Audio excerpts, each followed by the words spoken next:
बिस्मिल्लाहिर्रहमानिर्रहीम। अस्सलाम वालेकुम। हकीकत टीवी साइंस एंड हेल्थ में खुश आमदीद। यमन की जानिब से ऐलान किया गया है अमेरिका को कि आपके लिए आखिरी वार्निंग है, इस खत्ते से निकल जाएं। हम जो वहाँ पर हमला करने वाले हैं, जो अब हम आप पर टेक्नोलॉजी का इस्तेमाल करेंगे या जो हथियार इस्तेमाल करेंगे, वो इतना सरप्राइजिंग होगा कि आप अगली पिछली तमाम चीज़ों को भूल जाएंगे। ये ऐलान करते ही यमन की जानिब से अमेरिका पर इस वक्त मिसाइल दाग दिए गए हैं और खतरनाक ड्रोन्स भेजे गए हैं, जिस पर अमेरिका के अंदर इस वक्त एक खलबली सी मची हुई है दोबारा कि अभी उन्होंने कल हमला किया है। शाम में ईरान के जो ठिकाने थे, जो उनके लोग थे, बकौल अमेरिका के हमने वहां पर तबाह कर दिया। ईरान ने कहा हमने सारे बंदे निकाल लिए हैं और वहां पर हमले के फौरी बाद अब यमन की जानिब से मिसाइल और ड्रोन्स की बारिश हो गई है। अब सवाल यहाँ पर यह होता है कि अमेरिका के इस वक्त जो रडार सिस्टम को तो जरा भूल जाए 2 मिनट के लिए, उनके शिप्स टारगेट किए जा रहे हैं और पहली मर्तबा ऐसी सूरत हाल हुई है कि अमेरिका को अपने स्पेशल तरीन मिसाइल इस्तेमाल करना पड़े हैं, क्योंकि यमन की टेक्नोलॉजी उनको तबाह कर रही है, उनकी शिप्स उड़ा रही है और बुरी तरह। ये कहते ही उन्होंने हमला कर दिया है। अब उस हमले का नुकसान तो पता चल जाएगा थोड़ी देर के अंदर कि कितना हुआ है, किस लेवल पर हुआ है, या उन्होंने अमेरिका के शिप को उड़ा दिया है, बच गया है, क्या सूरत हाल। फिलहाल उन्होंने फायर कर दिया है। लेकिन एक अजीब बात यह है कि यमन की जानिब से ये जो बात कहना कि हम आपको सरप्राइज करेंगे, ये क्या हो सकता है। देखिए, सबसे बड़ी बात यह है कि आप इस बात का अंदाजा कर ले कि यमन हो सकता है कि रेडियो फ्रीक्वेंसी जो है वो उसके जो सिग्नल हैं वो भेजे। और जब आप ये सिग्नल भेजते हैं, असल में होता ही है कि जब आप हाई लेवल का नॉइस या फॉल्स सिग्नल भेजते हैं किसी भी रेडार पर, तो वहां पर होता ही है कि उसको पता ही नहीं चलता असल टारगेट क्या है। इनका प्लान ये है कि हमने अमेरिका के शिप जो तबाह करने हैं या उनके तमाम यानी जो जहाज तबाह करने हैं, उन पर मिसाइल मारने हैं, तो यहाँ से हम मिसाइल फायर करें, साथ हम ड्रोन्स फायर करें और साथ हम बहुत ज़्यादा यानी हाई फ्रीक्वेंसी जो ख़ास तौर पर होती है रेडियो फ्रीक्वेंसी, उसके सिग्नल भेजें। उससे होता यह है कि रेडार पर बहुत ज़्यादा शोर हो जाता है, नॉइज़ आता है, उसको पता ही नहीं चल पाता कि असल टारगेट कहाँ पर है। और साथ हम लेट से मिसाल के तौर पर डिफरेंट जगहों से भेजते हैं, वो उधर हिट करना चाहे दाएं की जानिब तो बाएं की जानिब से आ जाए। तो ये उन्होंने अब इस वक्त स्ट्रेटजी बनाई और पॉसिबिलिटी है कि ये अगर जब वो रेडियो सिग्नल्स जो हैं जो इतनी बड़ी तादाद में हाई फ्रीक्वेंसी वो भेजें, तो इनका रडार काम करना छोड़ दे और जिससे सीधा जाकर ये हिट कर सके। ये सबसे बड़ी डेवलपमेंट हो सकती है। और उसके अलावा ये असल में काम कर सकते हैं कि आप असल में ऐसे सिग्नल्स भेज सकते हैं जो रडार के ऊपर, जो कि आपको ये बताएं कि यानी कंफ्यूज कर दें पूरे का पूरा रडार सिस्टम को। उसको ये बताएं कि एक्चुअल जो लोकेशन है वो बहुत ज़्यादा ऊपर से आ रही है, यानी कोई मिसाइल आ रहा है, उसकी लोकेशन बहुत ऊपर है, बहुत दाएं है, डीप है, लेफ्ट साइड पर है, और लोकेशन हमारे जो मिसाइल और ड्रोन्स की हो वो सीधा जाकर इनको हिट करे। और इसके अलावा ये फ्रीक्वेंसी जैमिंग भी कर सकते हैं। देखिए, जो फ्रीक्वेंसी जैमिंग करने वाला सिस्टम होता है वो इतना ख़तरनाक है कि अगर आप इसको इस्तेमाल करें तो उस वक्त आपका रडार सिस्टम काम नहीं करेगा और आपके जितने सारे चीज़ें हैं वो तबाह हो जाएंगी। अब यमन की जानिब से ये जो अमेरिका को पहली मरतबा कहकर वार्निंग दी गई है कि हम आपके खिलाफ बड़ी ख़तरनाक टेक्नोलॉजी का इस्तेमाल करेंगे। आप ये देखिए, उन्होंने एक बड़े हमले से पहले काम ये किया है, जो अपनी आवाम थी उनको बुलाया सड़कों पर। तकरीबन 14-15 लाख लोग आ गए हैं पूरे यमन के अंदर।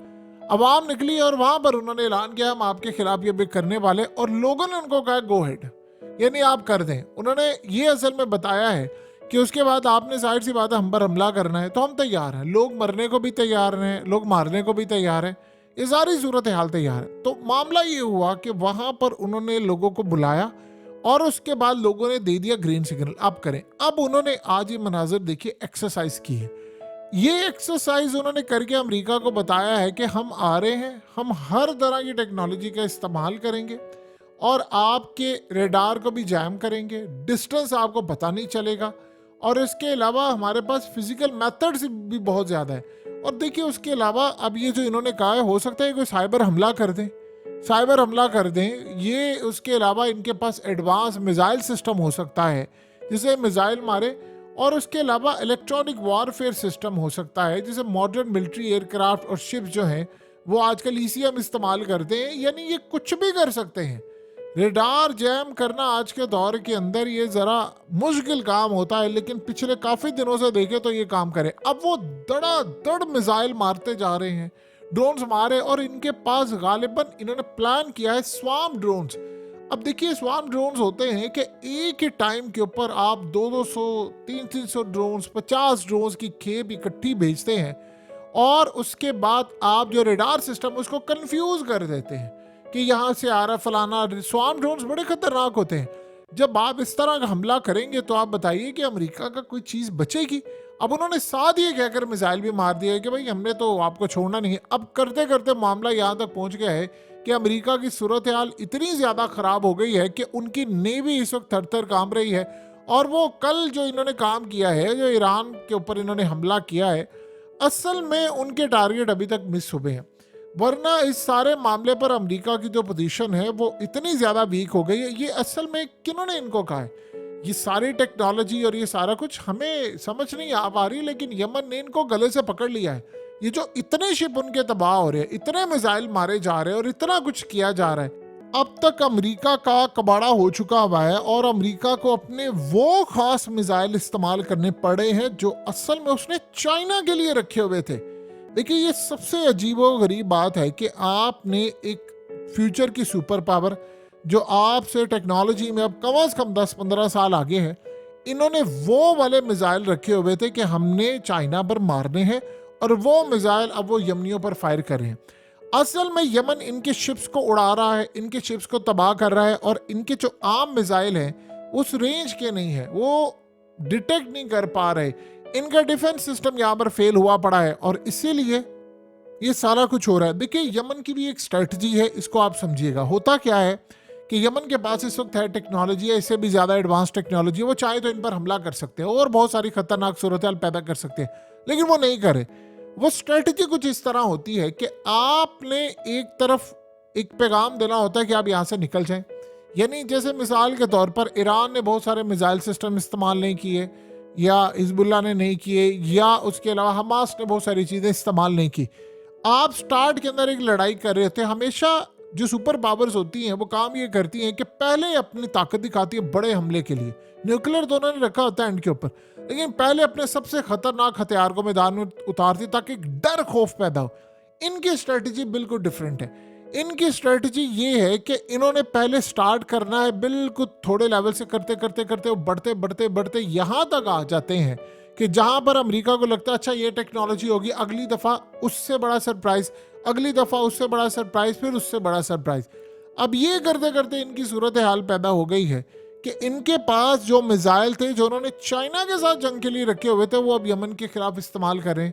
और देखिए वहाँ पर जहाँ तक प्रोडक्शन का मामला है, उसके बावजूद अमेरिका के अंदर इतना गैर मकबूल हो चुका है, जो बाइडन इतना गैर मकबूल हो चुका है कि वहां पर अगर इस्टेब्लिशमेंट भी चाहे तो अब ये बंदा इलेक्शन नहीं जीत सकता अनटिल कि आपको बड़े पैमाने पर जाकर धांधली कर लें जो अमेरिका की तारीख में ना हुई हो। और इस्टेब्लिशमेंट देखिए वो ऑलरेडी इसकी बैक करते करते वो थक गए हैं, क्योंकि असल में मुल्क तो इस्टेब्लिशमेंट वहां पर चला रही है, लेकिन वो काम हो नहीं पा रहा जिस तरह वो चाह रहे हैं। अब यहाँ पर यमन वाला महाज खुला हुआ है, दूसरी जगह पर कोई और महाज खुला है, तो उन्होंने जो प्लान किया है वो इतना डिफरेंट है कि आप सोच लें कि इस वक्त रूस ने बयान दिया है यमन के इस बयान के बाद, और ये बड़ा अहम बयान था। उसने कहा कि पूरे का पूरा मिडिल ईस्ट राख का ढेर बनने की तरफ जा रहा है और ये जंग सबको डुबो डालेगी। यानी इसका क्या मतलब है? इसका ये मतलब है कि यमन के पास जो मिसाइल या टेक्नोलॉजी है वो बड़ी खतरनाक है। देखिए अभी तक होता क्या है कि आप अमेरिका का कुछ शिप तबाह भी कर सकते हैं। डिस्ट्रॉयर जो $6 अरब का है, जिसके ऊपर $3 अरब का शिप है और $3 अरब का सिस्टम लगा हुआ है, डिफेंस सिस्टम। तो सवाल ये पैदा होता है कि यहाँ पर ये हमला क्यों नहीं कर पा रहे? अगर वो इतनी टेक्नोलॉजी को गिरा सकते हैं, उन्होंने अभी तक हर लेयर को पास कर दिया, तो ये क्यों नहीं हो पा रही? समटाइम होता ये है कि आप पैगाम दे रहे होते हैं बार बार कि हम तबाह नहीं करना चाहते, हम आपको वार्निंग दे रहे हैं। ये जो आज उन्होंने वार्निंग दी है, उन्होंने कहा है कि हम आपको लास्ट वार्निंग दे रहे हैं, आप खित्ते से निकल जाएं, वरना अब जो हम मिसाइल आप पर फायर करेंगे आप वो बर्दाश्त नहीं कर पाएंगे। इसका ये मतलब है कि वो हर कोई डायरेक्ट जंग से बच रहा है। देखिए, डायरेक्ट जंग से पाकिस्तान भी बचता है, इंडिया भी बचता है, प्रॉक्सी चलती है इंडिया और ये दुनिया भर में होता है। अमेरिका ईरान के साथ डायरेक्ट बचता है, वो इधर से बचते हैं। और फिर प्रॉक्सी वो दाइश को इस्तेमाल करते हैं ईरान के खिलाफ, ईरान अपनी मलेशिया को इस्तेमाल करता है, ग्रुप्स को इस्तेमाल करता है। लेकिन अब सूरत हाल ये हो गई है कि शायद सबर का पैमाना लबरेज होने वाला है, तो उन्होंने पहले बाकायदा वार्निंग जारी कर दी है कि हम आपको पूरी तरह तबाह कर देंगे और आप जो मर्जी करें, आप इस सारे मामले पर बच नहीं पाएंगे। अब यहाँ से आप अंदाज़ा कर लें कि उनके पास क्या टेक्नोलॉजी हो सकती है, किस लेवल पर जाकर वो हमला कर सकते हैं। उनको ग्रीन सिग्नल का इंतज़ार है। देखिए, अगर आपने डिस्ट्रॉयर तबाह किया है तो आप यहाँ से अंदाज़ा कर लें कि बरतानिया इस वक्त क्या काम कर रहा है। वो अपना उन्होंने न्यूक्लियर मिसाइल जो है वो टेस्ट कर रहे हैं वाटर के अंदर, कि ताकि हमने यमन के ऊपर हमला कर सके, उसको डरा सके। तो सोचे मामला यहाँ पर आ गए हैं। तो कोई, देखिए, चाहे आप जितने मर्जी बहादुर हो, आप भी नहीं चाहेंगे, कोई भी नहीं चाहेगा कि भाई यहाँ पर जंग छिड़ जाए, बहुत बड़ी जंग छिड़ जाए। तो इसको बचाने के लिए इन्होंने प्लान ये किया है कि हम उनको वार्न कर दें कि देखो, अब तक तुम हमारी टेक्नोलॉजी को समझ चुके हो, मिसाइल हम मार रहे हैं, तुम्हारी नेवी तबाह हो रही है, तो तुम एक दफा अपना फैसला कर लो कि तुमने क्या करना और कहां पर जाना है। देखिए, ये रूस को तबाह करने के लिए जा रहे थे और रूस के अंदर सूरत हाल ये पैदा हुई है कि पुतिन ने अपनी ऐसी स्ट्रेटजी बनाई कि जो टूरिज्म थी वो पहले से ज्यादा डबल हो गई है रूस के अंदर। क्योंकि लोगों को शायद जब अंदाजा हो जाता है कि आप कोई जंग जीतने जा रहे हैं, तो वहां पर ये मामला होता है। आपको क्या लगता है कि क्या ईएमपी और ये बाकी सारी बहुत सारी टेक्नोलॉजी का इस्तेमाल ये रूस ने इस जंग में नहीं किया? ये यूक्रेन के मामलात में वो जंग कैसे हार सकते थे? यानी आप सोचें कि अगर ये जंग यूक्रेन हार रहा है तो इसका मतलब रूस ने बहुत सारी टेक्नोलॉजी का इस्तेमाल किया। ऐसा तो नहीं है कि चाइना ही सिर्फ आ गया है या ईरान आ गया है या उनके पास है। यमन ने भी असल में मिसाइल, असल में यमन के जो मिसाइल लग रहे हैं ये बड़े लेवल पर जाकर वो काम कर रहे हैं। वो ऐसे थोड़ी है कि यमन वहां से मिसाइल मारे। आप एक चीज गौर कीजिए ना कि यमन बहुत सारे मिसाइल मारता है, अमेरिका वो रोक लेता है। उन्होंने भी ये काम किया हुआ है कि कुछ दफा हमला करना है, कुछ दफा नहीं। अगर इतनी दफा डायरेक्टली हमले होते जाए और वो तबाह हो जाता है, तो फिर इस सारे मामले पर चीजें और होती हैं। यानी फिर तो आपकी तरफ एक बड़ा ऐलान जंग होता है। आहिस्ता आहिस्ता वो अपनी टेक्नोलॉजी का इजहार कर रहे हैं। वो बार बार इनको कह रहे हैं कि हमारी तरफ से आखिरी वार्निंग है, आप यहाँ से अपना बोरिया बिस्तर समेटे और आप यहाँ से चले जाएं। ईरान इस वक्त बहुत ज़्यादा खुश है कि जो टेक्नोलॉजी का इस्तेमाल वो करना चाहता था वो उन्होंने अमेरिका के खिलाफ कर दिया है। और अमेरिका के खिलाफ जब आपने टेक्नोलॉजी का इस्तेमाल किया है तो इसका मतलब है कि आपने अब तक की जो अचीवमेंट थी उसको बाकायदा मैदान जंग में टेस्ट कर लिया है। चाहे आपने यमन को आगे लगाकर किया हो या जैसे भी किया हो, बहरहाल आपने टेक्नोलॉजी का इस्तेमाल कर लिया है।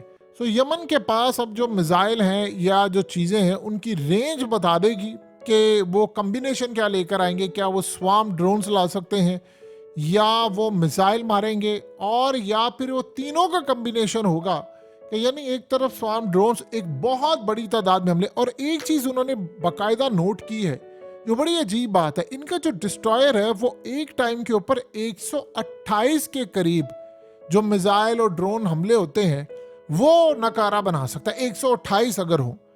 अब इनके पास जो चीज़ है ये गालिबन इतनी सलाहियत रखते हैं कि एक टाइम पर 200-250 भी मार सकते हैं। अब सवाल यहाँ पर ये होता है कि आपने इतने ड्रोन्स मार दी, क्योंकि इनके हालिया जो हमला था कल परसों, उसमें यह हुआ कि पहली जो लेयर थी वो बीट हो गई, दूसरी बीट हो गई, तीसरी बीट हो गई और लास्ट लेयर पर जाकर उनको मिसाइल रोकना पड़ा। अब उनका टारगेट ये नहीं है, अमेरिका के जहाज़ों पर वो मिसाइल दागते जा रहे हैं, एक दफ़ा वो इनकी वीकनेस भी देखते जा रहे हैं।